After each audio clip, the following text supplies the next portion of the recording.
Well, hey, I'm going to get started with this. First of all, welcome everyone. So glad that you're participating and so exciting to have so many people registered for this. Basically, it came about as we were chatting with the group here, the ITLC Lilly group, of different things that we could do. And we were talking about all the resources and, of course, with COVID-19, all of the difficult things that are being done.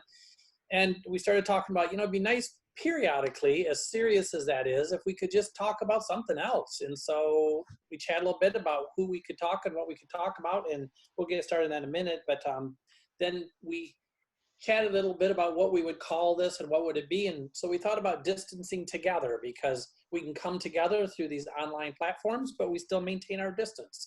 And so that's where we're at. So first thing I'm going to do, I didn't even do that. I get excited about these things. I'm Todd Zakrajsek. So welcome. I'll be your host for this 1 hour program. Actually, it's about a 40-minute program, but then questions and answers. We'll see how that goes. And then Catherine Smith here is our Director of Technology and Assessment. So Catherine, maybe if you could just say hey and let people know what you're going to be doing in terms of facilitating for the questions. Yes, thank you. Good evening. I will be moderating all the Q&A. So at the bottom of your screen, if you click on the Q&A there, I will be monitoring that the whole time and be able to answer the questions for everybody. This is being recorded, so just as a note, any questions that you do put in the Q&A can be anonymous, and those won't appear to anyone unless they have been answered. So you can put a question up to me, and if you don't want it answered, you just want to put a comment out there. If you don't want it answered, you can note that, but it can also be an anonymous question too. Excellent. Well, thank you very much. We also put this at 8 o'clock because we were trying to be mindful of folks who had small children, which Catherine does. And so this is kind of after bath time, but we also thought it'd be nice for just a conversation. If a person wanted to grab a beverage, I have my Lilly water bottle here, and Catherine has her Starbucks. And if I know Catherine, you probably have a second beverage. Wine is acceptable. All right, so thank you very much. Well, we'll get started here. I don't want to take a whole long time. Is John Van Knorring. I can't do it with the K, John. I just keep taking the K out. But I've known John for, oh my gosh, I'll bet 20 years. And John is the president of Stylus Publishing, and I'm a massive fan of the books that John has. Thank you. So I am going to, before I even move to that, I'm going to go ahead and just share for a second and show folks. This is great. He's got right now a pop-up sales that's going on right now, but you can click on those. So just give you an opportunity. These are all books about e-learning, which is great. But also you can just go to their website and look, but it's just styluspub.com, I believe, will get you to the main website. So, at the moment, just if I can just add, interject a moment, Amazon at the moment is hardly ordering from publishers. They're prioritizing receiving and sending out what they call essential goods. So they have not, I think they ordered from us the first time in about a month yesterday, and they're not prioritizing the shipment of books. So we are doing what they call a small shop, recommending people to go directly online. We have a code which is SPR 20, which gives everybody 30% off and free shipping on anything they order from the website. So we're trying to make things available because Amazon has really slowed down.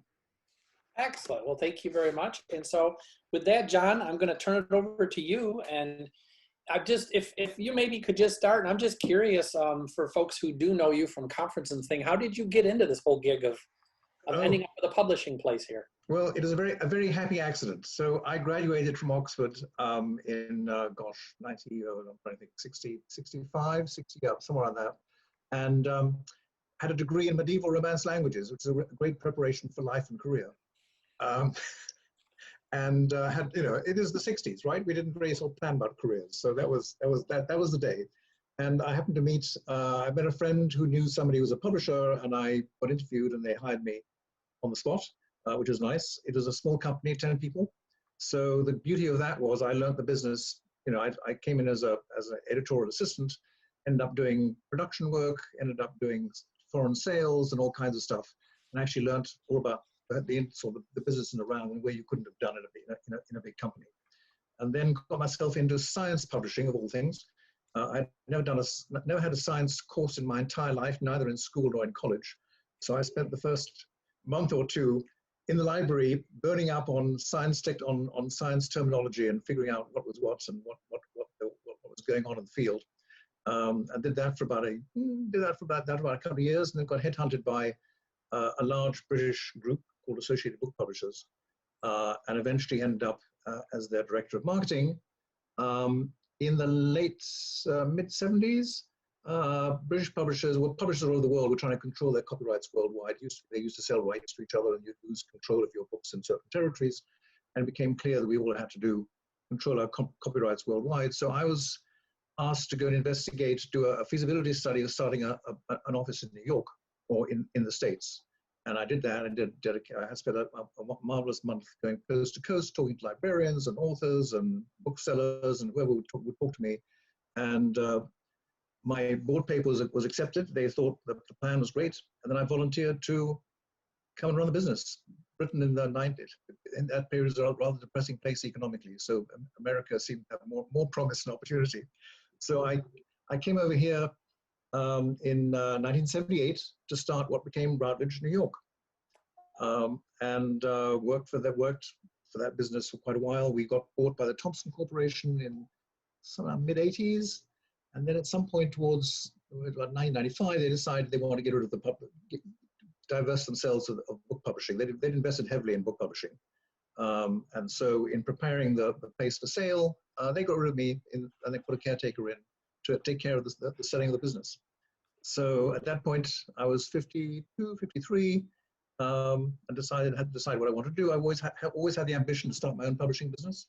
So I started making a plan, and I really got interested. This is the time when the internet was really taking off, and people were asking questions about pedagogy in the way they hadn't really been talking about it. They hadn't really been talking about teaching so explicitly. I mean, there was a lot of literature around, but it wasn't people weren't really talking about teaching.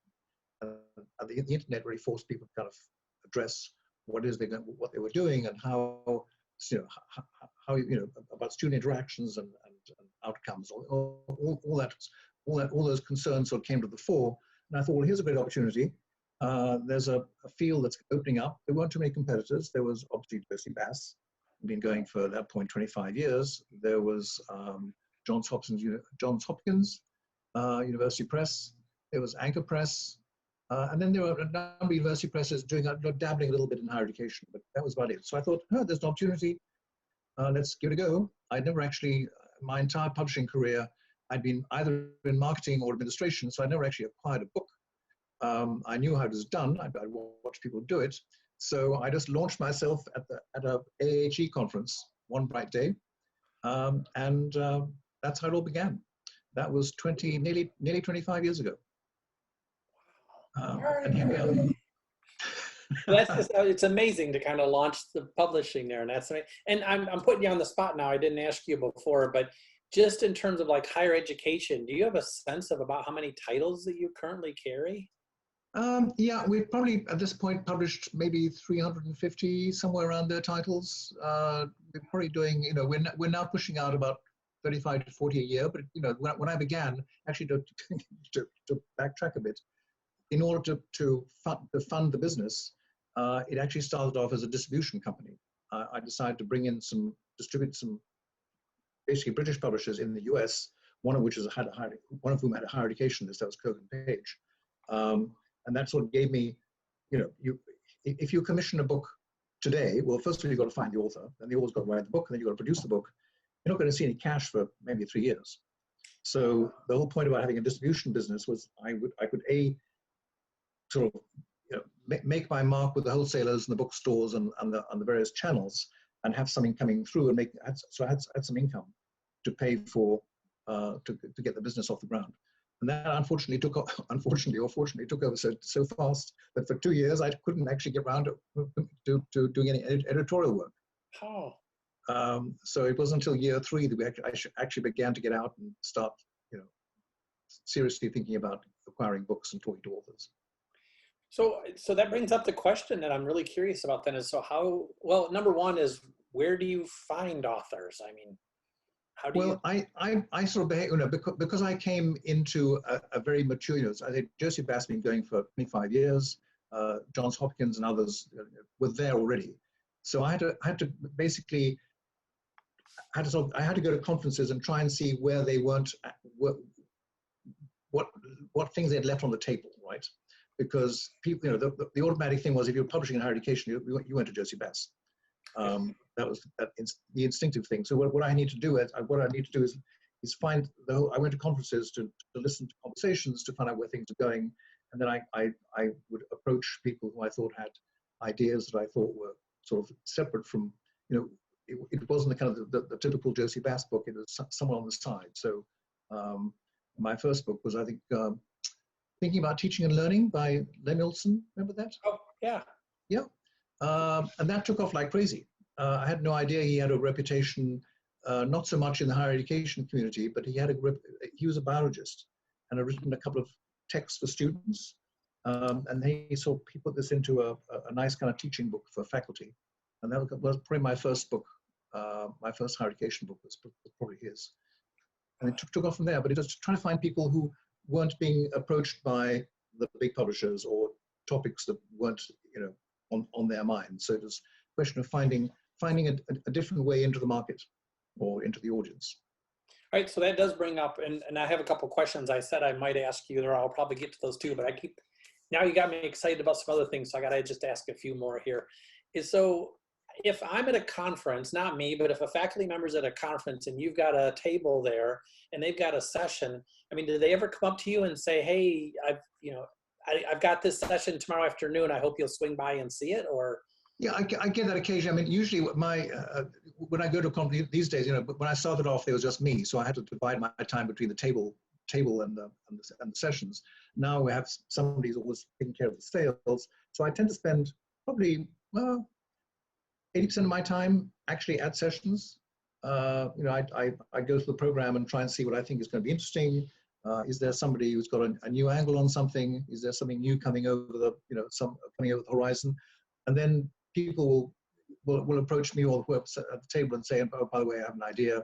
I often get emails before the conference saying, here's a 2-3 page outline. Can we have a conversation?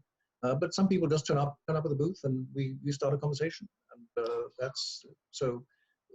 So most of when I began, most of what I published were books that I actually, or ideas that I latched onto and persuaded people to come and write a book.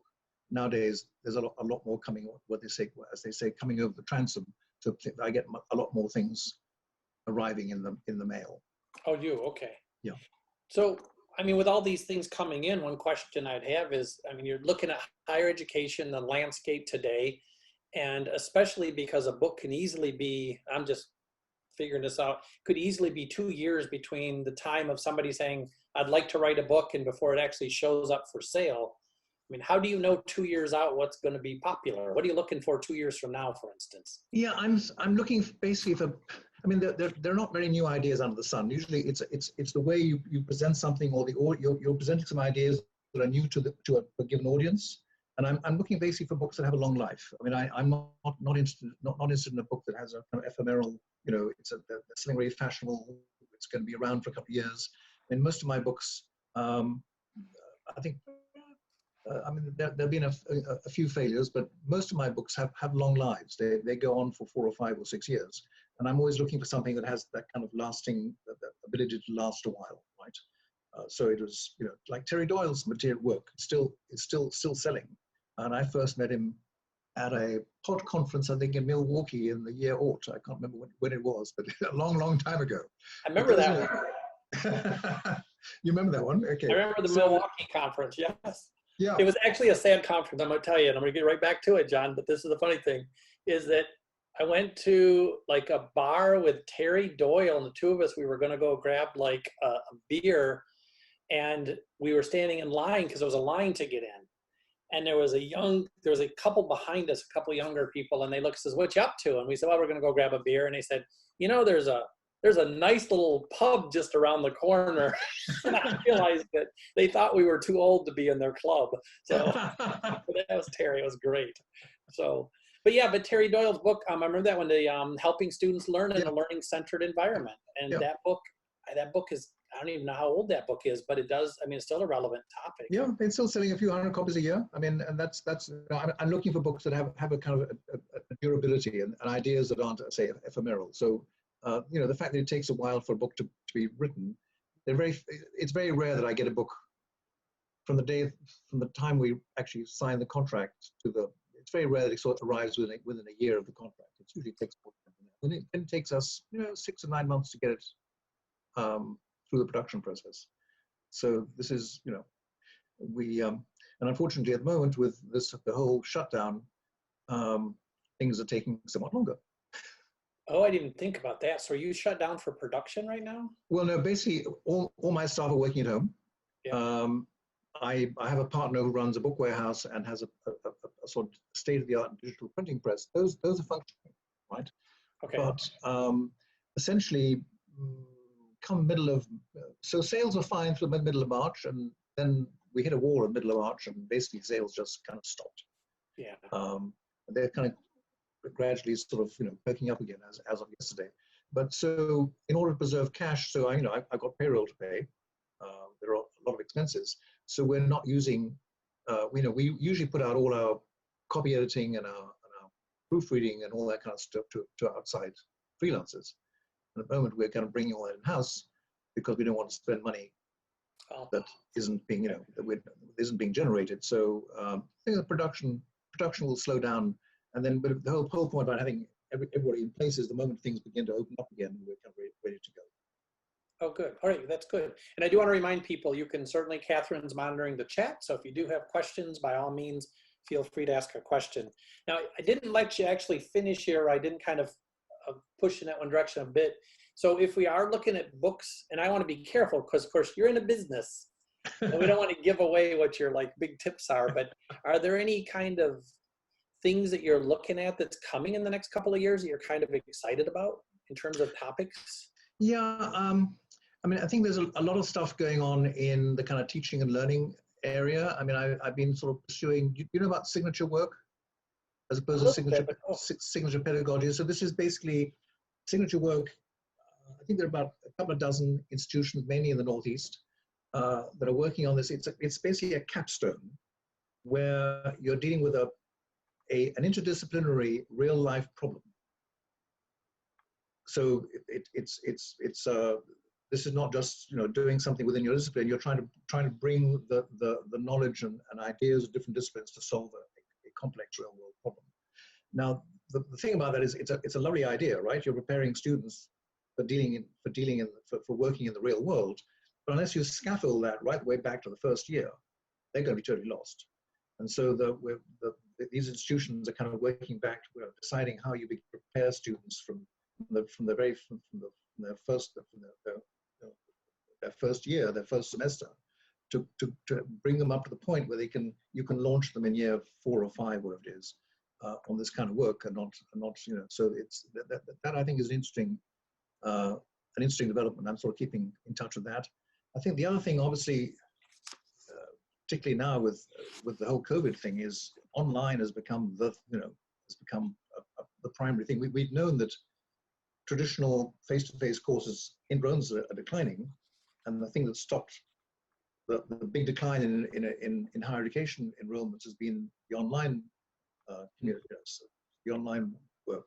And now that everybody's been forced to go online, I think we're going to find it harder to go back to where we were, you know, a couple of months ago. I think that more people will be doing more blended learning and a lot more, you know, there are certainly, the face-to-face is always going to be there, but what you've got is an increasing number of adult working students. You know, there's the whole population has changed. The traditional student population is into the decline, and in order to cater for the new students coming in, we've got to change the way in which we deliver our teaching and facilitate learning. So I think the COVID thing is going to push us in that direction rather faster than we expect. I think the other area that I think is very much on top of my mind is it comes down to diversity. Again, it's the nature of the demographic of the students coming in are very different from the ones that we had 10 years ago. And I don't think that many faculty really know how to deal with a diverse population of students, and particularly not online, right? So I think there are a lot of interesting things that are going to come out of all this, and I'm sort of keeping an eye on those kind of developments. But those are two things very much on top of my mind. So I think those are really good, and I think there's going to be interactions.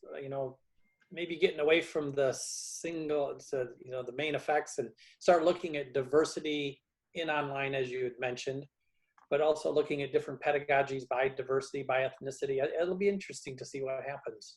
Yeah. I find it fascinating. I mean, I was at an Aristotle conference in, where was it, October, November, where essentially it is all about ways of knowing and epistemologies, understanding that there are the Western way, what we're used to is our kind of Eurocentric Western ways of thinking. Yeah. Hey, Todd and John, I have basically a lot of students coming in. Oops. I have a question that came in. Sorry to interrupt you, but we would like to know what makes books more durable, or what is it, a durability based on topic? I think what you get away from is anything that's sort of too topical and too ephemeral. So I think the books that last have a good solid theoretical foundation, or it may be new theory and new stuff, but you need to have something that people can latch onto in the long term. So most of the books I publish, I do a lot of books on teaching and learning. Things like team-based learning is going to be around for a long time, and people need to know how to do this work well. So it's finding, sort of latching onto things that I think it will have a durability to them. And I don't think, it's very rare that I actually get offered anything that is very, very topical and very sort of contemporary, and it's likely to kind of be faddish. So I think having a solid theory behind a book and a real good sense of audience. I think that's the other important thing here is knowing, having a sense of who you're aiming the book at, and whether the thing the topic you're presenting will have an enduring interest for that audience. So I think it's looking both at the durability of the ideas, and then looking at the audience and seeing what their medium or long term need. And before we move to another question, there's another question, but I'm curious too, is there a tone or a style of writing that you particularly like? I mean, is it more friendly? Is it more scientific? Yeah, I tend to prefer the more informal tone. I think that appeals to the reader. I have published quite a few books where I know when I'm sort of going through the manuscript myself, I know it's good stuff, but I kind of yawn a bit and think, okay, well, this has to be said, but it's not being said in the best possible way. But we don't have this is not trade publishing where you have an editor who will kind of rewrite and restructure an entire book. I do a certain amount of that work, as projects develop, and they develop in various ways. Some authors like to submit chapters as they go along, and we talk about tone, and we talk about the content, and whether the stuff is in the right kind of sequence and all that kind of stuff. Some manuscripts arrive, sign the contract, and 2 years later the manuscript turns up. But again, I do spend a lot of time trying to figure out whether the presentation is the best we can do. I mean, I'm not going to the point of trying to get the book rewritten, but we can make suggestions in terms of restructuring things and maybe changing the tone here and there. And so, well, and you did bring up one that I really want to make sure to I guess, push in there, because the spot you just said that there is a difference between if I hand you in a completed manuscript and you say, this is nice, but it would have been nice if you had done this along the way, versus if I get you a couple of chapters early on so you can kind of give some feedback, I would suspect, right? Yeah, my nightmare is somebody coming to me with a complete, first conversation is, here's my manuscript, because that's usually the hardest thing to deal with. If it's all been done, the author thinks that he or she has, all that labor is now complete. It's very hard to get people then to rethink a book. That's why it's really important the conversation before we go to contract is thinking about the table of contents. I mean, there's a lot of stuff that goes on before we actually get to contract in terms of deciding on the shape and the tone and all those kinds of issues. So it shouldn't be a surprise when the manuscript finally arrives. But it is nice actually in the meantime to get a chapter here and there and just see things are going on course and having a conversation with the authors. Yeah, good. Catherine, I think I saw a question over there. Was there I one? got another one for you. I was waiting. No, that's good. And perfect timing, so that's good. Yep. Yep. So the question is, do you see more curriculum integrating instruction with assessment? And how will that impact the current teaching model and pay model for professors? The pay model, sorry. The last bit, I don't quite understand the question. But I mean, I think the whole assessment thing, if we're all paying attention to Wiggins and Tye, on all those people, essentially, we know that we have to go design things backwards, right? I mean, I think the assessment comes in because we have a much better sense now, I think, than we had, say, 10 years ago about what the objectives of a course should be, what the objectives of a program should be. And I think we're being much more intentional and thoughtful about putting all those pieces together in the right kind of way. And I think that's done well. The assessment becomes a kind of natural sort of outcome of all that, right? I mean, Todd, you can correct me. I'm not the expert on these things, but that's the way I see it. Is that if we're really intentional and thoughtful about what we're trying to teach and how we teach it, then I think the assessment becomes sort of second nature in a sense. And I think that I get the sense that more and more faculty are kind of on board with that idea. But I don't know whether that answers the question, but. Yeah, well, and I would say too, I agree with what you're saying, and I do think they're coming on board. And part of it's just the framework. I mean, first of all, higher education is amazing. And one of the things I've said for the longest time is, we don't really teach our students how to teach, we don't teach our teachers how to teach. We've seen that over and over again. With faculty members, they get their disciplinary degrees, they step into a classroom, and nobody really taught them how to teach. We love to say that, but we also don't talk very much about that we don't really teach our students how to learn, and we don't teach our administrators how to lead. So individuals step into these roles of administrators leading and students learning and teachers teaching without anybody really teaching them that. And the question becomes is how do we really succeed as higher education? And I really believe for the longest time, we put really bright people together and then we take credit for whatever products emerge.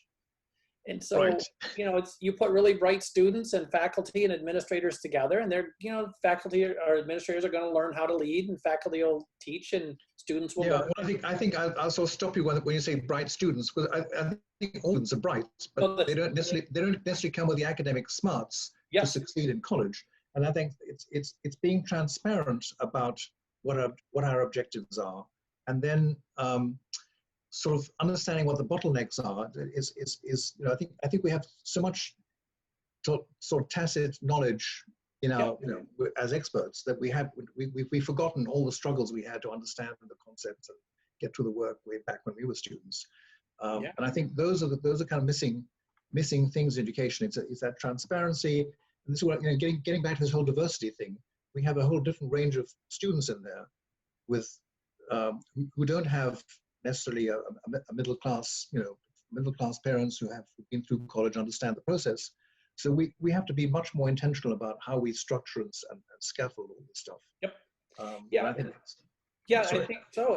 And basically what you were saying too, and just like with the wider variety of students coming, and we have a responsibility for getting those folks through and in a meaningful way. Right. So I believe little by little, as we realize we have to collect data and we have to be able to determine who is learning, which is the assessment aspect, just so we can tell what works and what doesn't work. It would just seem to me that as we do that, that's going to then get infused into the curriculum and pedagogy, because as we figure out what works and what doesn't work through assessment, we're going to see that we need to collect more assessment. And so I think it all is intertwined. It hasn't been in the past, but it feels to me at least more and more people are asking the question of how do you know they're learning and under what conditions are they learning? Yeah.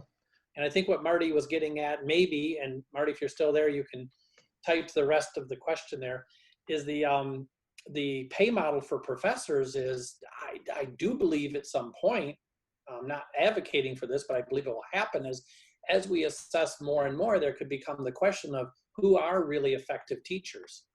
And we've got to get away from student evaluations, but as we start integrating curriculum and assessment, we're going to start to see who are really effective teachers. And that very, I don't want to come down to a pay for performance kind of model that if your students do really well, you make more.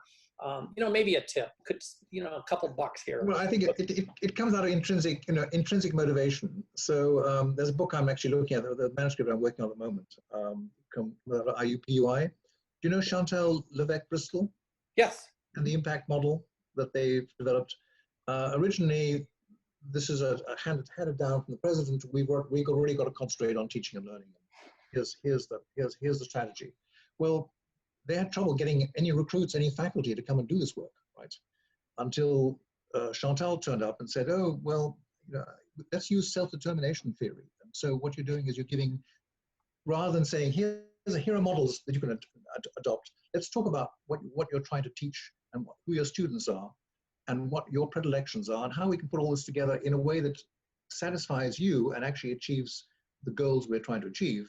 And they're now oversubscribed. They've had something like 350 faculty come through the doors, and there are people clamoring to get in because they turn the whole thing upside down. This is not a sort of trying to be prescriptive. It's that they're using a sort of faculty learning community model to get all these conversations going, and then seeing what ideas bubble up, and then helping because the faculty developers and the instructional developers know where what all the pedagogies and the possibilities are. They can sort of say, well, you could use this technique, or you could use that technique. Have you thought about exploring these ideas or those ideas? And that's how basically that whole thing has bubbled up. It's very exciting. It is exciting. That's exciting. When you bring up another issue here too, is of course this is a group of individuals, and she's a great individual for the knowledge. I mean, does a person have to be a national expert in the field to write a book? I mean, is it no early career person, or who could write? Anyway. I'm trying to think. Gosh. Well, obviously, they don't have to have national recognition, but they certainly need to know their subject, right? I mean, I did recruit most of my authors by going to conferences. People who had obviously been through some peer review process before they actually got their session, and then if it kind of made sense to me, that was they already had credibility before I approached them. So having a national reputation is not. I think a lot of my authors come not from prestigious institutions. But who've been doing solid work for many years and have got something to contribute to the community. Well, that's what I really liked about, I've known several of your authors, and the fact that it doesn't have to be someone from an Ivy, not that there's anything wrong with Ivy League schools, but it doesn't have to be a full professor from an Ivy League school in order to just have a shot at publishing something. Yeah. So I appreciate the fact that you give a lot of authors the opportunity to do this. In fact, I think even graduate students in the past, haven't you? Oh yeah, well, Z Nicolazzo, the trans book, Trans in College. He was a early career faculty. I think he was still doing it. Basically, the book I published was actually his doctoral thesis. Okay. But he had a sort of some kind of appointment at Miami University in Ohio. But he was doing his PhD at the time, and came up with this idea about a book on trans students.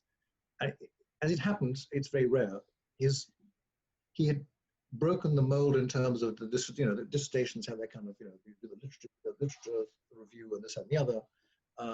He had broken that mold, and he decided to present his work in a very different way. So there wasn't very much.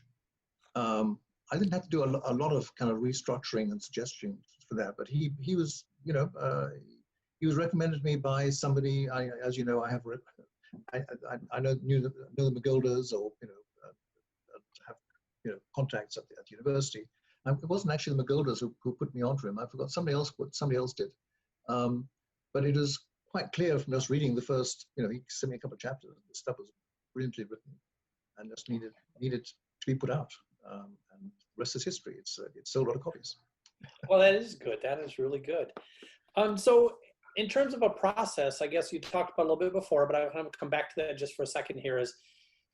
So, I mean, what do you need from an author who's maybe got an idea? So I'll spend the last couple of minutes for any of our guests who maybe are thinking about writing a book. So, okay. I mean, you can go online and see what the process looks like, but essentially what I need is an outline, right? A couple of pages of description. This is what I'm trying to do. This is what the content is. This is the audience, and a table of contents, some kind of rationale. So say this is, and also an important part of that is looking at the competition. How does this book fit in the sort of panoply of other books that are available? So what are you doing different? What makes this thing unique and important? It doesn't have to be very, very polished. A couple of pages, table of contents. It's a conversation starter, right? It's not supposed to be wonderfully polished and perfect and whatever it is. It's just a way for me to say, yeah, I think I'm interested in this. And then once I sort of get to that point, we can then have a conversation about where we take this outline. But I think that's the way to get started. It can start with a conversation at conference, the elevator speech, and I can say, yeah, that sounds like a good idea. Have you thought of X or have you thought of Y? Have you really thought through who your audience is? I mean, there are often some sort of questions come out in those conversations, and then they go away, and whoever it is comes back maybe a couple of months later and says, here's my first draft of this idea, and that's, as I say, it's a conversation starter. This is not, and a lot of those conversations end up very productively as good books. That's great, and I do want to let folks know too, because I've written a couple books, but just to let you know, there have been times when I've approached John and said, "Hey, I've got this great idea for a book," and I've gotten a variety of responses from you. My favorite response is, "That's brilliant. Write it up and send it in," and I'm hopeful that someday you'll say that. But I just want to let folks know that, I think there's people that are very concerned that, they're going to feel like they're rejected or feel like their idea is stupid and they don't like to approach. But I just want to let people know that oftentimes I will talk to John and say, "Hey, I've got this idea." And you will say, "Well, it's got some interesting components to you. Can you write some things up and send them to me like a table of contents?" Yeah. You typically like that. And one of my, I think, helpful things to do, and it helps me think about it too, is to do a table of contents with about 100 words for each chapter. Mm-hmm. Just, this is what I'm thinking on chapter 1, this is what I'm thinking on chapter 2, this is what I'm thinking on chapter 3. And one of the nice things is you have read through that and said, okay, I kind of get the feel for these, because then you can get a sense of what I'm after. You say, but I don't see how these things fit. So something like that tends to be helpful. Oh yeah, very much. An annotated table of contents is actually ideal. I think it forces the author, him or herself, to actually think through the through line of their book, what the argument is and how things fit together. So I think as an exercise for the author, him or herself, it's an important thing to do, right? I'm a great believer that this is instilled in me when I was in college, that if you couldn't write an idea down, it probably wasn't worth saying, right? That unless it was a coherent something that you could write down on a sheet of paper, it was probably not something that probably too kind of, what's we're looking for. We're not looking for just it didn't have enough sort of strength or whatever it is to sort of carry it through. So I'm a great believer in putting things down on paper. Yeah. I was talking about, people should not, rejection, which does happen. I actually spend sometimes more time on writing a rejection letter than I actually do an acceptance letter, because I think it's my duty as a publisher to kind of point out why it is that I feel the project doesn't work for me, or maybe suggest that there's a better outlet, another publisher, or a different way to do that. But that I think is also an important part of my job as a publisher, is to help people. Even if I'm not going to take something on, is to give them some kind of guidance and some ideas about how they might move the idea forward in a different way with somebody else. Yeah. No, it makes sense. I like your, I think that that could be fashioned to, and a great saying though, the writing it down part is, the way I heard you and the way I think I would do this is, if you can't write an idea down, it's probably not worth reading. Right. That kind of works, doesn't it? Yeah. That's a good pithy way to put it. I couldn't find the right phrasing for the thing. Yeah. So I think I mentioned it before, but I just want to be clear for folks too in terms of timing, and we're almost out of time here. But from the point, and I saw that a question came in. Yeah, I was gonna say I got a question for you. You're not letting me do my duty here. Go ahead, Catherine. All right, John. So is it common for authors to ask for an extension on deadlines for a manuscript completion? Absolutely, yes. And then how about what is the typical duration of time for most authors, like contract to publication? It depends. I think I mentioned before, it's rare for me to get a manuscript within 12 months of signing a contract. It's kind of more like 18 months, sometimes 2 years, if it's a long and complicated. But if it's an editor, talking about books again, I should not forget to say apart from publishing authored books, we also publish edited books, and those are often rather more complicated to put together than an authored book, because you've got to herd all these faculty and get them on board and make sure they deliver what they agreed to deliver in the first place. So edited books can take maybe take 2 years, and then the production process.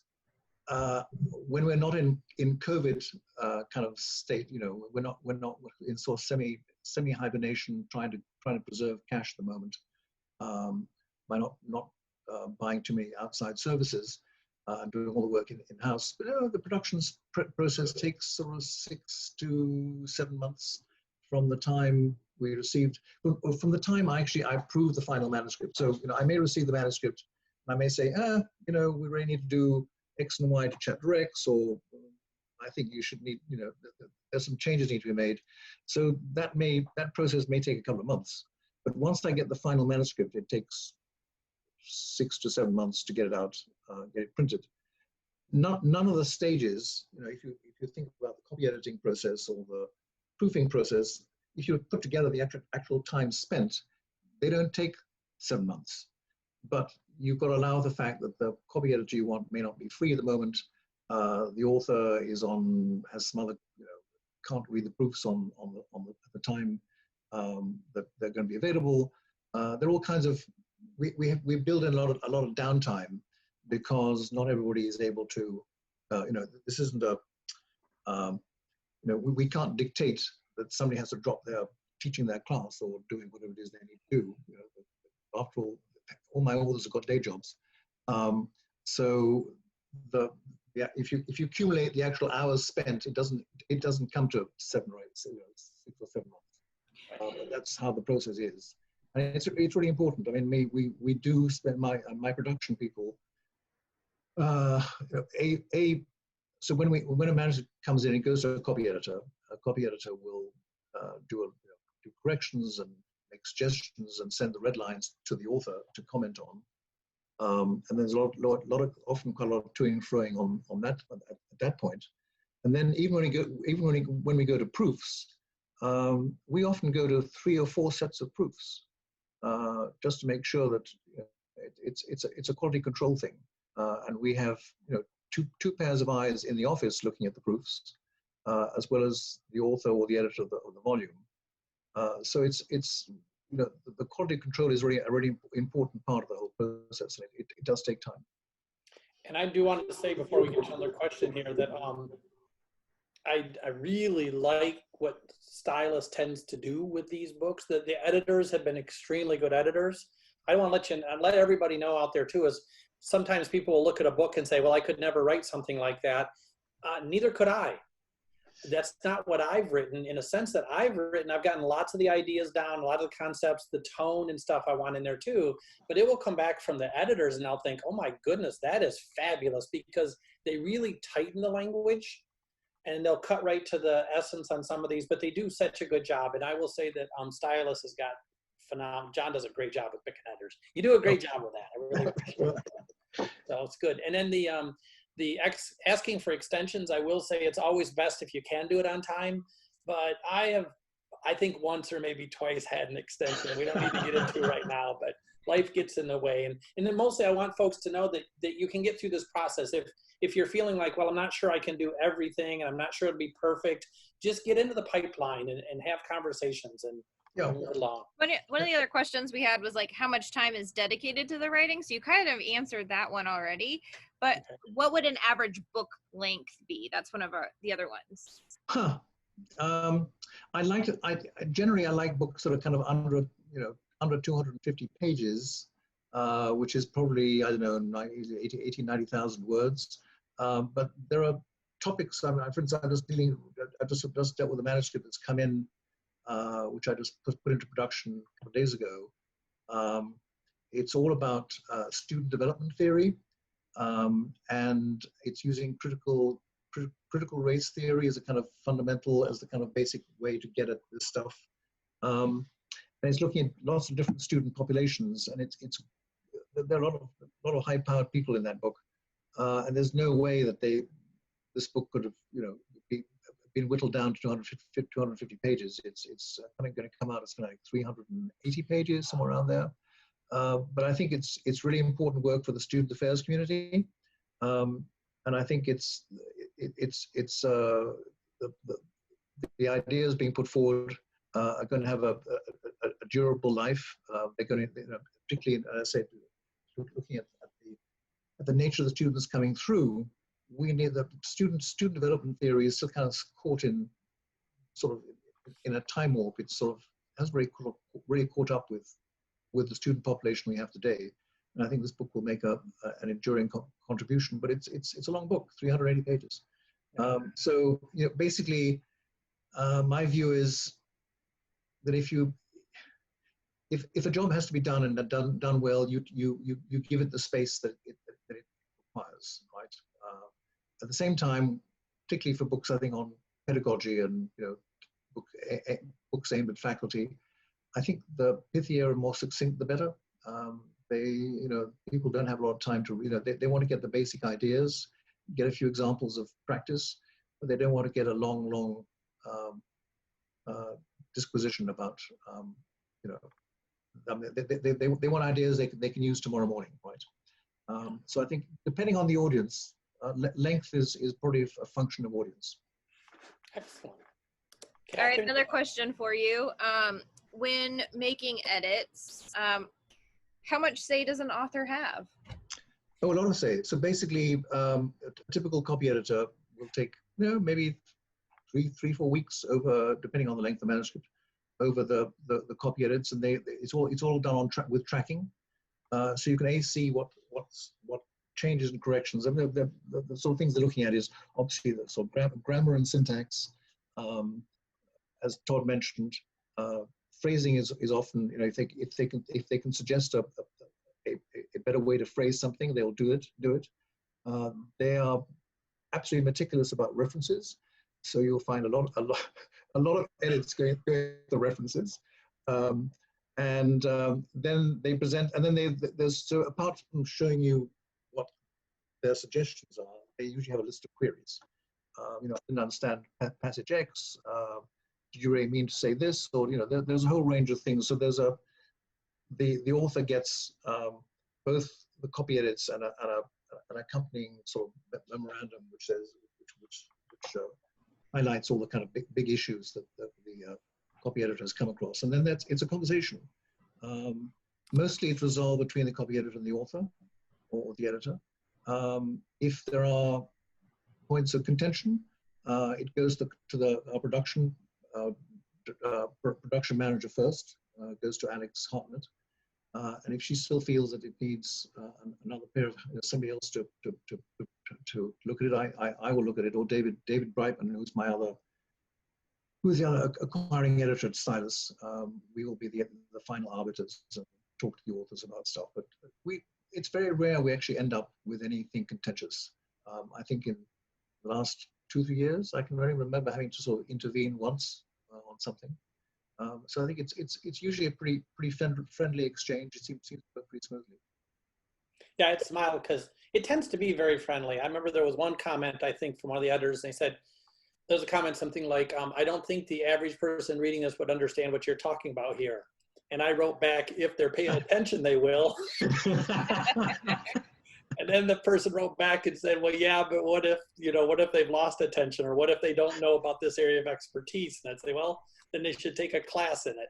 So we went back and forth a couple times, and then I think that was the book with Christine Harrington. And finally I was like, well, I was rereading this, and maybe it could use a little more explanation. But again, there's a great process here with humans that work together to make this done. So it's a robotic kind of thing where you just have to do things. It's a great process. I think it's a good process. Going off of one of the things that, John, that you did say, one of the questions that came in was about research. And since you were talking about references and everything, do you think calling upon research that's dated beyond 10 years back is good practice? Yeah, there are certain kind of basic truths about whether it's in student affairs, less so, but I think in the area of pedagogy, in a sense, there are a lot of things that are as true now as they were 20 years ago. Whether it's I'm trying to recall now in something that I would quote, but I think certainly learning versus lecturing. Sorry? Lecturing. We're going to talk about lecturing a little. I'm just as off the top of my head, a topic that I heard about. Right. Yeah. I mean, there are foundational thinkers. People go back to Dewey. Because what Dewey said is valid today most of the time as it was when he first wrote it. So I think that there are obviously, the more you get into sort of the technology and the online stuff and some, but the active learning stuff, Dewey had the principles. Yep. Back in the day. He just didn't have the applications. He didn't, we hadn't sort of developed the applications the way we have now. Yeah. So I think there are certain cases where you need to refer back to the kind of founding fathers, so to speak, or the founding mothers. Yeah, I was going to say one of the things, one convention I still think works well in writing is if you're talking about a concept and you make the statement, this has been around a long time, it makes total sense to me that you cite something, and I've done this before, is I might cite William James from 1890, right, and then cite somebody who has just done some contemporary work, Bob Dork or somebody.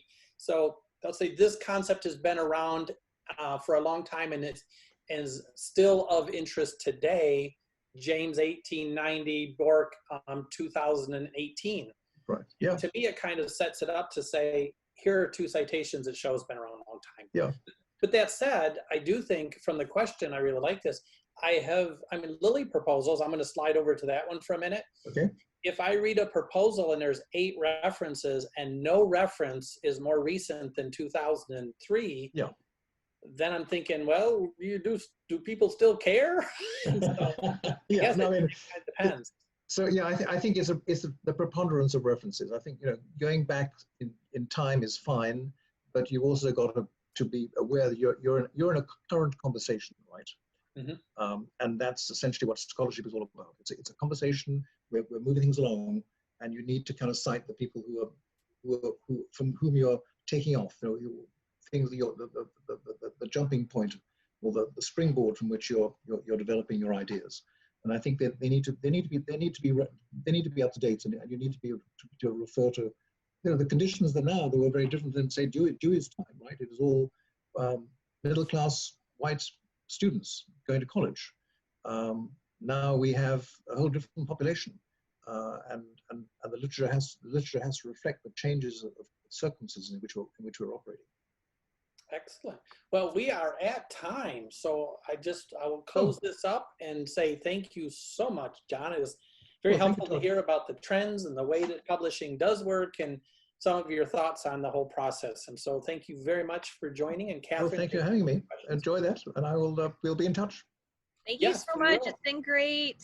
Have a great evening. Thank you, Catherine. All the best. And thanks for everyone who has signed in. We appreciate it, and hopefully we'll see you at the next one. Okay, bye.